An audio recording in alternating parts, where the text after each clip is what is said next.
বলে না কেন মা? আস্তে হরি বলতে বললে বাবারে হরি বলে, মায়েরা হরি বলে না কেন বলতে পারেন? মনে করো বাবার নাই, কারো স্বামীর নাম হরি, কারো ভাসুরের নাম হরি, কারো শ্বশুরের নাম হরি। হ্যাঁ, শাস্ত্রে বলেছে, শাস্ত্রে বলেছে ভাসুরের নাম করলে পরে হাড়ে পাকা হয়, আর স্বামীর নাম করলে পরে দুটো ভাতে খায়, নাকি বলছেন? হ্যাঁ, সেই জন্য মায়েরা হরি বলতে বললে কে উলু দেয়, হ্যাঁ হরি বলে না। তবে এখন আর বর্তমানে ধর্ম তো নাই। আমি বলেছিলাম পাল্লাদারকে, সঙ্গতে আমি ভক্তকে লক্ষ্য রেখে প্রশ্ন করেছিলাম, তোদের ধর্ম কোথায়? আজ কলিযুগের মাঝখানে তোরা ধর্ম করিস না, তাই তোরা ভগবানকে লাভ করতে পারিস না। আজকে ভগবানের জন্ম কলিকালে হচ্ছে না কেন? রামকৃষ্ণের জন্ম হয়েছে, বিবেকানন্দের জন্ম হয়েছে, হ্যাঁ বিদ্যাসাগরের জন্ম হয়েছে, আজকে আর জন্ম নাই। দেবাশিস শেখ শিবির তোমার বৌদি নিয়ে নিয়েছে, হাতেই দাও। আমি সব পারে না ভাই, আমার আবার পরের সামনে বছর বলবো, আমার খুব বন্ধু লোক। ভগবান মহলে বসে গাছের বল গাছে রইল, বোর্ড বললো কইছে এই কথাটাও। আস্তে ভাই, আস্তে আস্তে দেবাশিস, আমি বসতে আসতে ভাই, সাবধান সাবধান। উনি 100 টাকা দিয়েছেন, মাঝে মাঝে আসে তো ঝামেলা করলাম, এসো না এলে আমাদের লাভ হবে না, বুঝতে পেরেছো? আসবে, কিন্তু ব্যাপারটা আমি প্রশ্ন করেছিলাম, ভক্ত বড় শক্ত কথা, ভগবান রইলে বসে, আর গাছের ফল গাছে থাকলে মোটা করলে খুশি। এ ভাই তাহলে ঠিক আছে, তাহলে ঠিক আছে, কবি গান বলছে বুঝলেন। আমার বাড়ি গোসিগ্রাম, ওর বাড়ি হচ্ছে আপনার এই গোমরাই। আমাদের ওখানে ধানের ব্যবসা করতে যায়, ও মাঝে মাঝে ফোনে ফোন সব হয়, তা আমি সব জানতে পাই, দেখতে পাই। তা আমাকে বলছে দাদা ওই ঘরে ছিলাম, বললো প্রশ্ন করলেন মোটামুটি মনের মতো হলো না। আর দেখুন সবারই মনের মতো সবকিছু হয় না। সঙ্গে বললেছে ভালো, এ বললেছে ভালো। তার যেটা বলছিলাম, কারো নাম স্বামীর নাম হরি, কারো ভাসুরের নাম হরি, ওই জন্য মায়েরা হরি বলে না, উলুধ্বনি দেয়। তবে এখন বলছে কেউ তোমরা হৃদ্ধর, হৃদ্ধর এখন স্বামীর নাম করছে ও মা, তাই ধর্ম নাই, কলিকালে ধর্ম নাই। এখন স্বামীর নাম করেন না মা, ঠিক করে বলবে তো এখানে কি করে, আমি বলতে পারবো আমাদের বাড়ি কি হয়। আমি গান করে বাড়ি যাই, ব্যাগটা নামাই, আমার বউ চাটা করে নামিয়ে দিয়ে বলে অরু চাটা খাও। বাবারে বুঝে দিদিমা নাতিকে ডাকছে, স্বামীর নাম ধরে ডাকছে, তবে ডাকলে ক্ষতি নাই, ওতে কোনো ঝামেলা নাই, চিন্তা নাই, কলিকালে ধর্ম নাই। ওরে ভগবানের পায়ে ধর্মকে সমর্পণ না করলে বাবা তোমার পরিত্রাণ নাই নাই না। বললাম অনেক কথা, করে গেলে জোড়া গাথা। আমি কর্ণের ছেলে খেলাম, আরে ভগবান খায় পাগলি। আরে ভগবান খায় কি? তুলসী দল মাত্র জলস্য ছিল কেনেবা, একটা তুলসী পাতা, এক গন্ডুষ জল, এই যদি ভগবানকে দাও, ওরে ভগবান তার দাসের অনুদাস হয়ে যায়। ভগবান খায় কি জানিস? পাগলি মেয়ে, পাগলি ভক্তা, পাগলি ভক্ত।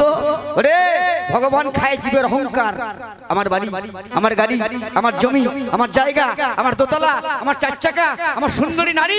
ওরে এই অহংকার যার আছে, ভগবান এইটা আগে খায়। বলছিস কোথায় কার কাছে? খুব তো বলছিস বাবা, আমি এমন কিছু প্রশ্ন করি নি ভাই, আমি জানি, আমি জানি তোকে যেমন প্রশ্ন করবো তুই সেরকম উত্তর দিবি, বুঝতে পেরেছিস? তোর তো গোড়াতেই ভুল, হ্যাঁ তোমরা তোর তো গোড়াতেই ভুল। প্রশ্ন করলাম ভক্ত, ভক্ত 4 প্রকার, আত্ম, জিজ্ঞাসু, অর্থাৎই জ্ঞানী। তুমি যে জিজ্ঞাসু ভক্ত হলে কেন? ভগবানকে দর্শন করতে এলে।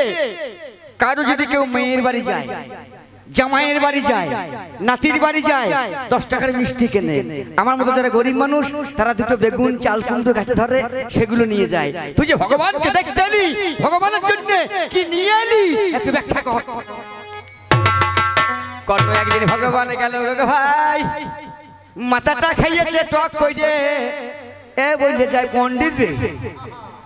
বাবারে বাবারে, ভগবান কর্ণ ছেলে খাইছে, হ্যাঁ ভগবান কর্ণ ছেলে খেললো, মাথার টক খেললো, শেষকালে কর্ণ বললো ওরে বিশ্বকাতু রে, ছুটছুটে ছুটছুটে বিশ্বকাতু কর্ণকে জড়িয়ে ধরলো।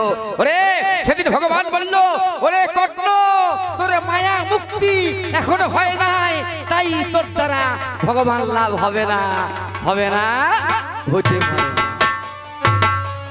কবি গান তো তুই বলেছিস ভালো, তবে তোর বুদ্ধি কম, তো মেয়ে ছেলে যায় নাকি রে? তোর তো গোড়াতেই ভুল। এরকম বাবু, আমার বাবু ভাই বারবার ফোন করছে, অরুণদা এখানে এসে চপ বেগনি ঘুগনি মুড়ি খাবেন। হ্যাঁ বলছে অরুণ ভাই এখানে মুড়ি খাবেন। দাদা মুড়ি খাবো না, ওখানে গিয়ে গরম গরম ভাত খাবো। এইবার খাবো না বলতে কি হবে, এ ছোড়ার পেট খুব, এত সত্যি কথা বলছি। গতকাল গান ছিল কর্ণ সুবর্ণ, সকালে নেমেই বলছে কাকা মুড়ি খাবো, বললাম খা। এবার আপনাদের পাল্টে মরে এসছি বুঝলেন, এসে বলছে কাকা মুড়ি খাবো, চ মুড়ির দোকান চ, একটা চপের দোকান ঢুকলাম বুঝলেন, সত্যি করি। আর দোকানে গিয়ে বললাম ভাই একটা করে চপ দেন আর 3 টাকা করে মুড়ি দেন, কাঁচা লঙ্কা ফ্রি, জলের বোতল আমাদের বাকি আছে বুঝলেন। এইবারে মুড়ি খেতে খেতে বললেন এ ছেলেটা বলছে কাকা আমার কি রে, বলছে আমার চপে চুল থাকতেই পারে, ফেলে দিয়ে খা, চপে চুল করতেই পারে। এ বলছে ছোটদা আমারও চুল, বলিস কি রে, এর চুল তোরও চুল। এ বল ছোট কাকা আমারও চুল, বলিস কি রে, 4টে চপ কিনলাম 3টে দি চুল, তারা তো আমারটা ভাঙি, আমারটা ভাঙলাম মাগো কি বলবো, আমারটাও চুল। শালা 4টে চপে 4টি চুল, 4টে চপে 4টি চুল, ব্যাপার জানতে হবে। এইবারে বুঝলেন বাবু ভাই আমি গেলাম যেখানে চপ ভাজছে, একবার গ্রিন রুম ভেতরে বুঝলেন, সেখানে গিয়ে আমার ভুলটা ভাঙলো, আমার চপে চুল থাকবে। কি হয়ে জানেন, ব্যাপারটা অন্য কিছু নয়, যে ভদ্রলোক চপ ভাজছে তার ডান হাতটা ভালো আছে, বেশ গোটাটাই আছে, আর বাঁ হাতটা ও মা এইখান থেকে এতটা নাই, এইখান থেকে এতটা নাই। চপ করতে গেলে এমনি এমনি করে গোল গোল করতে হবে, এমনি এমনি করতে হবে, থাবড়াইতে হবে, খোলায় ফেলতে হবে, ও তো মাল নাই, ও এমনি এমনি এমনি করছে, এমনি করে খোলায় ফেলছে, এমনি এমনি করছে আর এমনি করে খোলায় ফেলছে। আরে চুল থাকবে তো তো গোড়াতেই ভুলবে। এই আগে দাঁড়াইতে শেখ, আগে দাঁড়াইতে শেখ, তারপরে কবি গাবি। যাক শোন, কবি গান এমন সস্তা নয়। এক ব্যাধ রাস্তা দিয়ে চললো, যেতে চলে দাও, যেতে যেতে একটা 4 আনা পয়সা কুড়িয়ে পেল। খুব মন দিয়ে শুনবেন কবি গান। ওই 4 আনা পয়সা কুড়িয়ে পেয়ে পয়সা দিয়ে কামার বাড়ি গেল। কামার বাড়ি গিয়ে সেখানে 3টে ফলা তৈরি করলো, 2টো ফলায় ধার নাই, একটা ভোঁতা, যেটা ভোঁতা সেই ভোঁতা ফলা নিয়ে গেল বনে শিকার করতে। বনে 3টে হরিণ আছে, 2টো মরা, একটার প্রাণ নাই। যার প্রাণ নাই তাকে ধরে নিয়ে এলো, আনার পরে রান্না করবে। গায়ে দোকান 3টে, 2টো দোকানে বন্ধ, একটাই মাল নাই। যেখানে মাল নাই চাল ডাল নুন তেল নিয়ে এলো, গেল কুমোর বাড়ি, হাঁড়ি রাখবে। 3টে হাঁড়ি আছে, 2টো ভাঙা, একটা তলা নাই। যার তলা নাই সেটা নিয়ে এলো। হরিণের মাংস রান্না হলো, ঝোলটা থেকে গেল, মাংসটা পড়ে গেল। এই তত্ত্ব যেদিন জানতে পারবি সেদিন করবি কবি গান। ভক্তরে নানান কথা বলতে বলতে উসকে হচ্ছে ভাবের বলতে, ভাবরা চলতে বাজামা ঢোলি পাঁচালি পয়ার করে।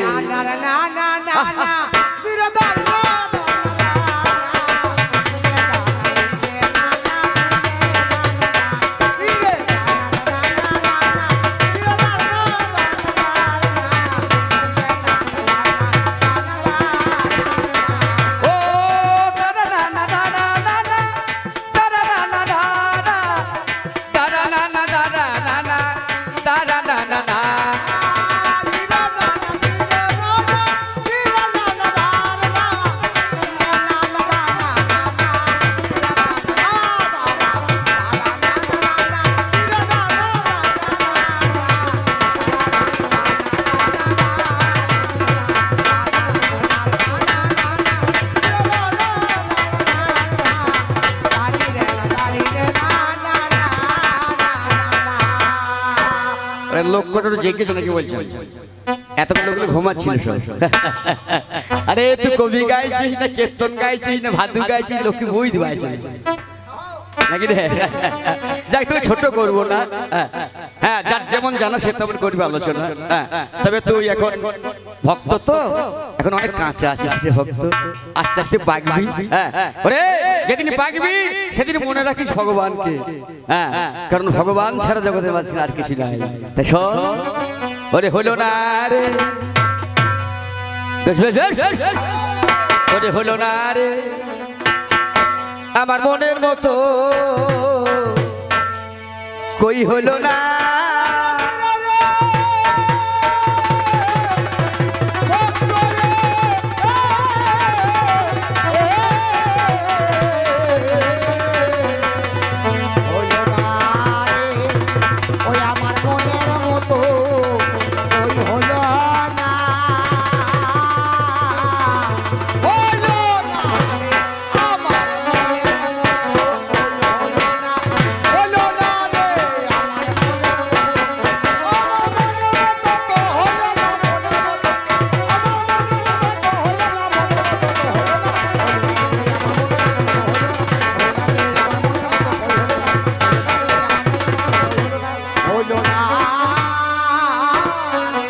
ভগবান কর্ণের ছেলে খেতে যায় নাই, ভগবান কর্ণের ছেলে খায় নাই, ভগবান তুলসীর সতীত্ব নষ্ট করে নাই, ভগবান যুগে যুগে সত্য তেতা দাপর করলে চার যুগের মাঝখানে ভক্তের জন্য ভগবান নিজের জীবন পর্যন্ত বিপন্ন করেছে। ওরে ভক্তের জন্য বিষ খেয়েছি পর্যন্ত। হ্যাঁ গো মা, বসো মা বসো। ওরে ভক্তের জন্য আমি বিষ খেয়েছি। আপনারা জানেন আমি দেবাদেব মহাদেব, আমি ভোলানাথ একদিন বিষ পান করেছিলাম। ওরে আমি ভগবান কৃষ্ণ প্রহ্লাদের জন্য একদিন আমি নিজে বিষ পান করেছিলাম। আর আমি সেই ভক্ত, তুই আমার হয়ে আমার চরণ ধর। তাই বলি শোন, হলো না রে আমার মনের মতো, তো হলো না, হলো না রে আমার মনের মতো, হলো না রে আমার মনের মতো, হলো না রে, হলো না, হলো না রে আমার মন, আরে হলো না রে আমার মন, ওই হলো না রে আমার মন, ওই হলো না, হলো না রে আমার মনের মতো, হলো না,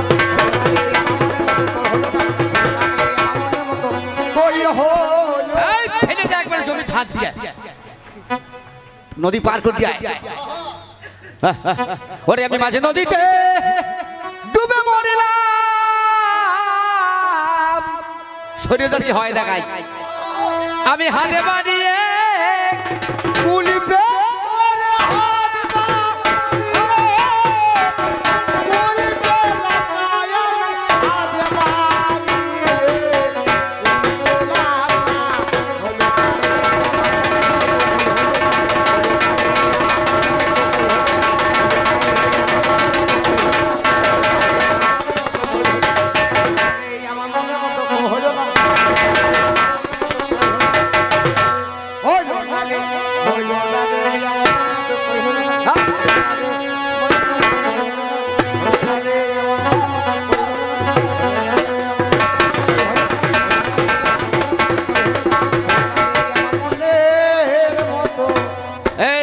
টাকা দিয়েছেন, হাত তুলুন একবার।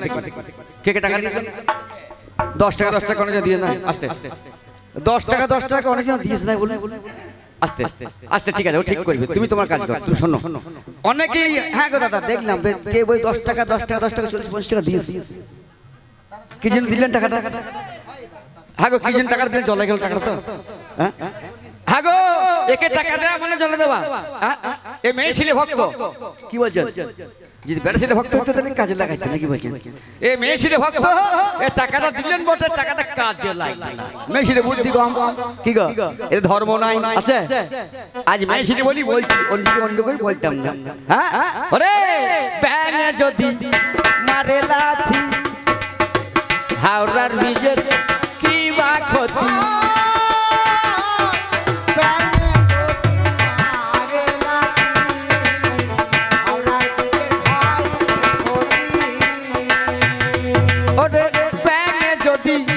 মারে লাথি নিজের কি বা ক্ষতি মাকড় সারই চাল হাতি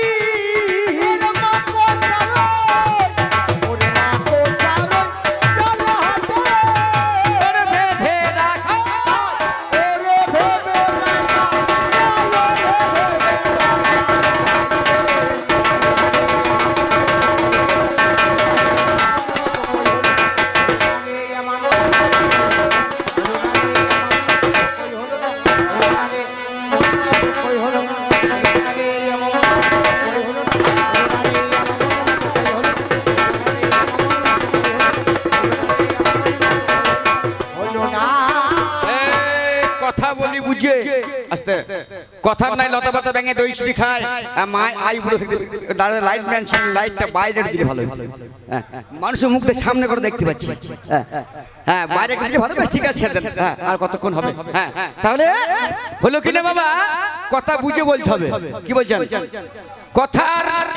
কথাতেই সব কথা বুঝে বলতে হবে মাগো বুঝলেন এই দেখুন আমাদের বর্ধমান জেলাটা তো কি গো এটা আমাদের বর্ধমান জেলা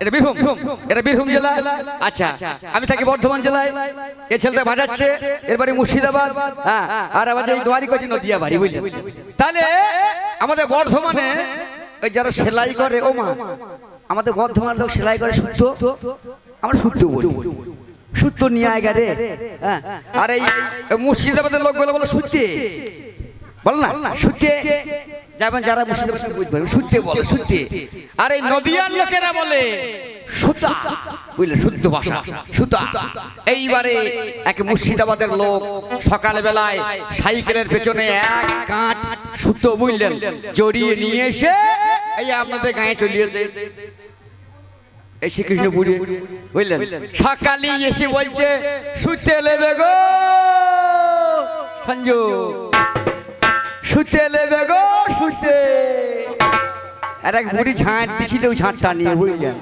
বুঝে নাম মনে ঝাঁটটা দেখেছিস এই গায়ে শোবার লোক নাই তোকে শুতে নেবে ওই না মাথা গুলো আমি তা বলি নাই আমার সাইকেলের পেছনে বাঁধা আছে মাল ঠিক করে বল ঠিক করে বল কথা বুঝে না বলতে বলি মার খেতে হবে শোনো তুমি বাংলাদার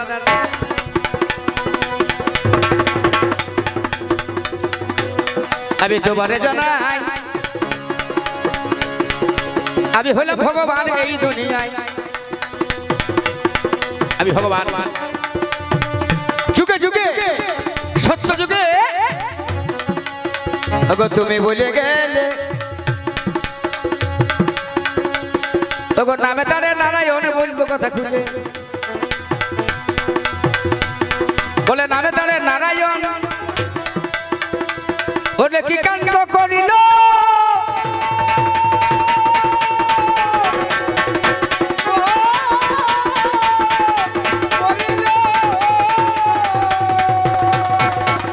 তুলসী নামে একটা মেয়ে ছিল তুলসী তুলসী নামে একটা মেয়ে ছিল কি করলো ভগবান একদিনই ভগবানে কি কাণ্ড করিল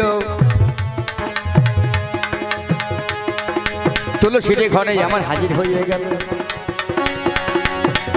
বলতে বলতে পারল না তবে জানি বলে দেয় শঙ্খচূড়ের বেশে তুলসীর সতীত্ব নষ্ট ভগবান করে আমার নাম কি দাঁড়া তো যদি আপনারা শুনেছেন নাম ধনঞ্জয়ের ধনঞ্জয় ফাঁসি হয়েছিল কেন হয়েছিল বাবা একটা নারীকে ধর্ষণ করেছিল নাম তো হেতাল পারে তাহলে ধনঞ্জয় ফাঁসি হইলো আর আমি ভগবান শ্রী নারায়ণ একটা নারীর সতীত্ব নষ্ট করে আমি কি নাম পেলাম সতীনাথের নাম পেলাম এই দুনিয়ায়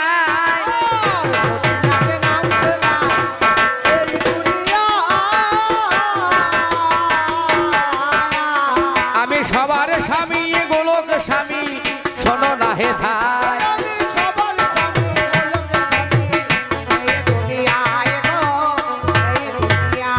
ওরে ভাবে ভাবে ভক্ত জেনে যাবে ও গো ভাবে ভাবে ভক্ত জেনে যাবে ওরে ডাকছে তুলসী আমায় যাবে আগে জানতে হবে শঙ্খচূড়কে এই তুলসীকে কেনই বা স্বয়ং নারায়ণ তুলসীর ঘরে গেল? ওরে ওরে, এই তুলসী বলছে প্রভু জন্মিলে মরিতে হবে, অমরকে কথা কবে চিরস্থির কবে নির্হায়ের জীবন নদে। একদিন সংকোচের জন্ম হয়েছে, মরতে হবে, আমার সতীত্ব নষ্ট হবে। হে সতীনাথ, যেন তোমার হাতে আমার সতীত্ব যায় হে। তুমি গোলক পতি বংশীধারী,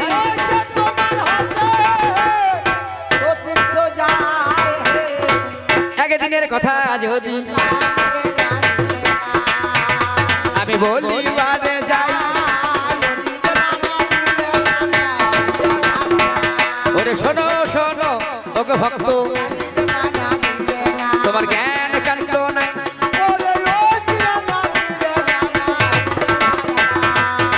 একদিন নারায়ণ ভবের মাঝে গাই, সত্য তথ্য দিয়ে যাব মহতি সভায়। বৈকুণ্ঠের মাঝে আমার কি হয়েছে ভাই, বিরজার কুঞ্জে আমার হাজির হয়ে যায়। বিরজার কুঞ্জে, বিরজার কুঞ্জে ভগবান গেছে, আর দ্বারের দ্বারি থাকতো কে? শ্রীরাম। এগুলো জানো, এগুলো তোমার পরবর্তী কাজে সময় কাজে লাগবে। দ্বারের দ্বারি শ্রীরাম দাঁড়াইয়ে রয়, আমি বললাম ভেতরে কাউকে ঢুকতে দেবে নাই। বিরজা একটা নারী, একটা ভক্তা, বিরজা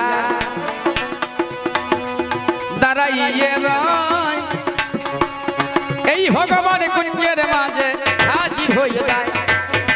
বিরজার কুঞ্জে গেলাম, শ্রীরামকে দরজায় দাঁড় করলাম, বলে শ্রীরাম চেয়ে আসুক, যেন কাউকে ঢুকতে দিবি না, এই কুঞ্জের ভিতরে যেন কেউ প্রবেশ করতে না পারে। এমন সময়ে রাধারানী হাজির হয়ে গেল, এইবারে শ্রীরামকে বলিতে লাগিল, নামা, আমি তা ছাড়তে পারবো না, আদেশ নাই। চাই আসুক কেন আজকে, ভগবান আমাকে বলেছে তার ছাড়তে নিষেধ। এমন সময় রাধা রানী কি কাণ্ড করিল, সত্য তত্ত্ব বলে যাবো কবি গানে বলো।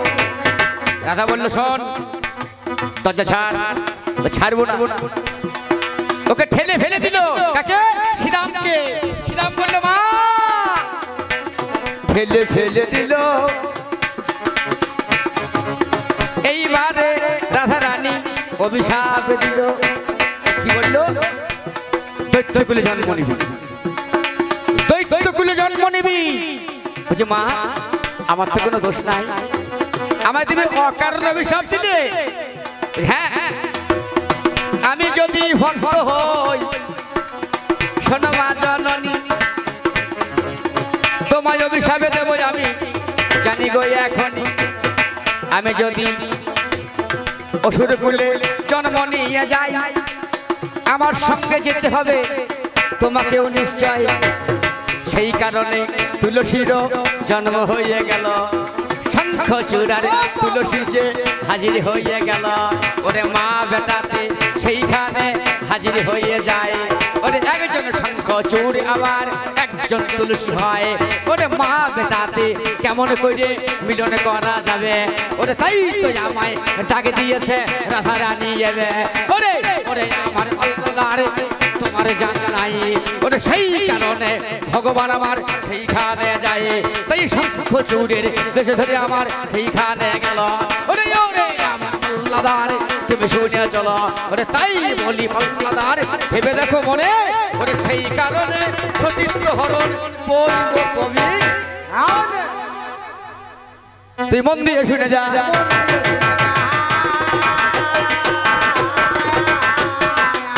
তুই মন দিয়ে শুনে যা, আমি বলিব কথা কানে। আরে এ তো মেয়ে ছিল ভক্ত, এদের বুদ্ধি কম। ওমা তোমাদের বুদ্ধি আছে। হ্যাঁ গো, এতক্ষণ আমার বাড়িতে বুঝলেন কি আর বলবো মশাই, ওই কথা গেছিল বাড়ি সুন্দর জিজ্ঞেস করে দেখুন। হ্যাঁ দাদা মুড়ি খান, না মুড়ি খাওয়া সমান দোকানে মানাই তুমি কাটবা যাবো। হ্যাঁ তাহলে বেঁচে চা খান, চা বিস্কুট খান, একটু মিষ্টি খান, যাক যা হইলো হইলো। হ্যাঁ খুব ফলো করেছে না রে। আরে আমার বাড়ি মেয়েছিল, আমি যা বলি আমাকে তুমি চুপ করো, বুঝলেন? আমি যা বলবো আমাকে তুমি চুপ করো, তুমি কি বোঝো? দেখুন আমি গান করে বেড়াই, কিছু বুঝি না। যত খোঁজে এই মেয়ে ছিলতে বুঝতে পারছো? হ্যাঁ এরকম একটা মেয়ে ছিলে কইছে কই রে দেখি বেশি যায় না, নদী ফদী আছে এদিকে। হ্যাঁ ঝামেলায় পড়ে যাবে, বুঝতে পারছো? তাহলে হলো কি এই মেয়ে ছেলে বুদ্ধি কম মাগো, সত্যি সবাই বলে, কিন্তু আপনাদের বুদ্ধি আছে। আমাদের গায়ে কথা বলছি, বুঝতে পারছো? এইবারে এই এতক্ষণ আমার বাড়িতে এই মেয়েছিল ভক্ত একদিন আমাকে বলছে, আমার বউ বলছে আমরা ভিন্ন হয়ে গেছি, বুঝলেন? 3 ভাই আমরা, তপন তরুণ অরুণ, আমরা 3 ভাই ভিন্ন হয়ে গেছি। আমার এই চাল ডাল ঘটি বাটি জমি জায়গা তোর তেলের ভাঁড় হ্যান ত্যান যা ছিল থালা বাসন সব ভাগ হয়ে গেছে। শেষকালে শিল তো একটা ভাই বাবু, শিল তো একটা বাড়িতেই। এবার শিলটা আমার মেজো বৌদির পাল্লা পড়ি গেছে, ভাগে পড়ি গেছে। আমার বউর সঙ্গে রা নাই, বুঝলেন? আমার খালি বলছে আমি ঝাল বাঁচতে পারছি না, আমি ঝাল বাঁচতে পারছি না, লোকের বাড়ি মশলা বাঁচতে যাই, আমাকে শিল কিনে দাও। আমার দাঁড়া এখন গানের চাপ আছে, ওই বরিকতলা মেলা হবে ফাল্গুন মাসে, ওই বরিকতলা মেলা যাবো, তোকে ভালো শিল আমি কিনে দেবো। এইবারের বরিকতলা মেলা মেয়েছিলে মনে আছে? এই বরিকতলা মেলা চেয়েছে, কই গো চলো বরিকতলা মেলা, চলো যাবো। এইবার মোটরসাইকেলটা বার করলাম, চাপো চাপলো, বরিকতলা মেলা গেলাম, দিয়ে মোটরসাইকেল রাখলাম, বলে কাজ করো একটু চপ বেগনি খাও, একটু মিষ্টি খাও, হালামালা কেন মেলা দেখো। শেষকালে যাবার সময় শিল কিনে আমার বাড়ি চলে যাবো, না আমি এখনই শিল দেবো। মেয়েছিলে বুদ্ধি এর মতো, এখনই শিল নেবো, আমি এখনই শিল নেবো। শিলের দোকান চ, শিলের দোকান গেলাম, ভাই শিল কত করে? 25 কেজি 5 ধারা, বুঝলেন? 25 কেজি মাল, ভাই কত দাম? ওই 150। ভাই কবি গান করি খানি কমলেন, ওই 120 টাকা দেন, বেশ দেন। এইবার এই 120 টাকা দিয়ে এই 25 কেজি শিলটা কিনলাম। ও মেয়ে ছিল একবারে শিলটা নিয়ে কাকালে হরিতে আমি নোরা নিয়ে পেছু পেছু বসাই,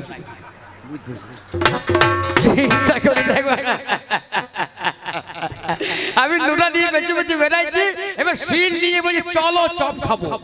শিলটা বগলে ভরা টানে চপ খেয়েছি, বেগনি খেয়েছি, আর সন্ধ্যেবেলা এসে বলছে মাজায় কি লাগবে। আর কেন সকালবেলা তুমি বললাম হালামালা কেন মেলাটা দেখ, শেষকালে শিল কিনে বাড়ি যাবি। এইরকম মেয়ে ছেলে বুদ্ধি। শোনো শোনো ভক্ত তুমি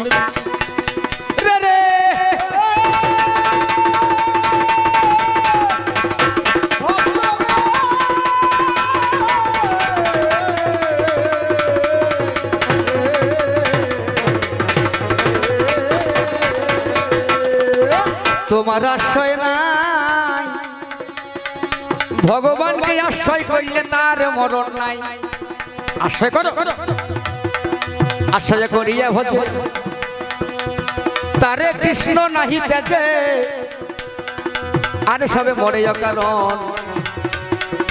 ওরে আমার ভক্ত তুই মন দিয়ে শোন, আশ্রয় যদি করিতে পারো ভগবান আমার কথা ধরো, অনেক দিনই বাঁচতে পারবে। ভক্ত বড় ভক্ত রে আমি প্রমাণ দিয়ে যাই, এক মনের মাঝে একটা গরু চড়তে যায়, একটা গরু, একটা গাভী, ব্রাহ্মণের গরু বটে, জানি চড়িবারে যায়। ব্রাহ্মণের অভাব আছে বাড়িতে, তার খড়ে কেনার পয়সা নাই, সকালবেলা ছেড়ে দেয়, সন্ধ্যেবেলায় গরু বা চড়িবারে আসে। ঠাকুরমশাই পুজো করতে যায়, ভগবানের নাম করে, ভগবানের ধ্যান করে। ওরে আমি বলেছিলাম, তুইও বলেছিস, যে করে আমার আশ আমি করি তার সর্বনাশ, যে করে আমার আশ আমি করি তার সর্বনাশ। তথাপি যদি না ছাড়ে পাশ আমি হই তার দাসার দাস। ভক্তের বোঝা মাথায় করে, হ্যাঁ রে আমি ভক্তের বোঝা মাথায় করে বই, জানিস না নামে তারে বললাম।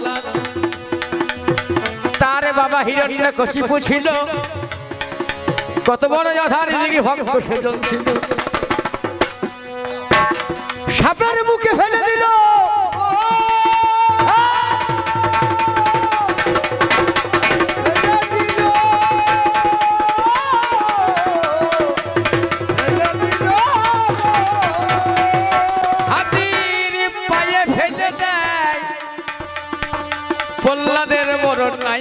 ভগবানকে ডাকে, ভগবানকে ডাক, আমাকে ডাক, অন্তর দিয়ে ডাক, বলো ভগবান, ভগবান আমি তোমার, ভগবান, ভগবান আমি তোমার, ভগবান তুমি আমার, ভগবান তুমি আমার, ভগবান আমি তোমার। যেমন ডেকেছিল রাধা রানী বৃন্দাবনে, আর কিচ্ছু চাই নাই, কলঙ্কিনী নাম নিয়েছে, ভগবানের নাম ছাড়ে নাই। দেখেছিল বিষ্ণু প্রিয়া, দেখেছিল সীতা, তুই সেই রকম করে ডাক, পেলেও পেতে পারিস।